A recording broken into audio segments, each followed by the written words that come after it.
Since 1971, when President Nixon took the United States off what was left of the gold standard, the world has operated under a system of money called Fiat. The dollar, the pound, the euro are all government fiat currencies. Fiat is a Latin word meaning let it be so. It is the law that this government currency be money. Indeed, without that legal enforcement, and the fact that we must pay taxes in this money, that dollar bill or that computer digit that represents a dollar would be pretty much meaningless.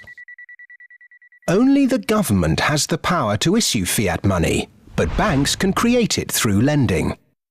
If somebody wants to borrow $10, a bank can create it from nowhere and lend it. It can then charge interest. Banks also create money by lending against an asset, such as a house.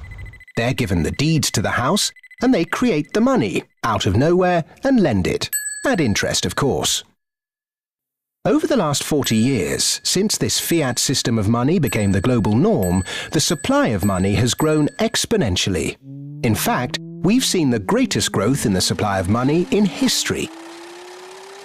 But who benefits? Of course, those that have the power to issue money, governments and banks.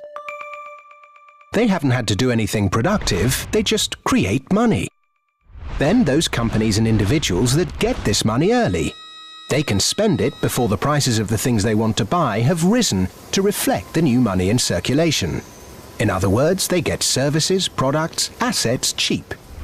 But prices soon rise, so holders of assets such as shares or houses will then see gains without there necessarily being any improvements to the company or house in question. Often, this can lead to speculative bubbles. Who gets this money early?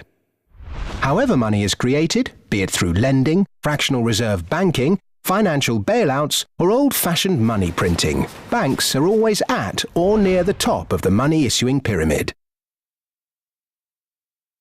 Next come corporations who borrow large sums. Those on lucrative government contracts for new ventures, particularly overseas. Banks' associate companies and partners. Those that borrow early and at low rates. And the bank's senior employees. They all quickly get their share of the pie. In some cases, this will come in the form of bonuses. But what about those at the bottom of the pyramid? Those on fixed wages or incomes? Those who live in remote areas? Or those with savings? By the time this newly created money has filtered down to them, the prices of the things they want to buy have increased. Their savings buy them less, however, and their wages remain largely unchanged. In some cases, they have to take on debt just to be able to afford the things they were previously able to buy, which means they have to go back to the banks. In reality, this process of creating money only redistributes wealth from the bottom to the top of the pyramid, and thus that ever-increasing gulf between rich and poor gets bigger and bigger and bigger.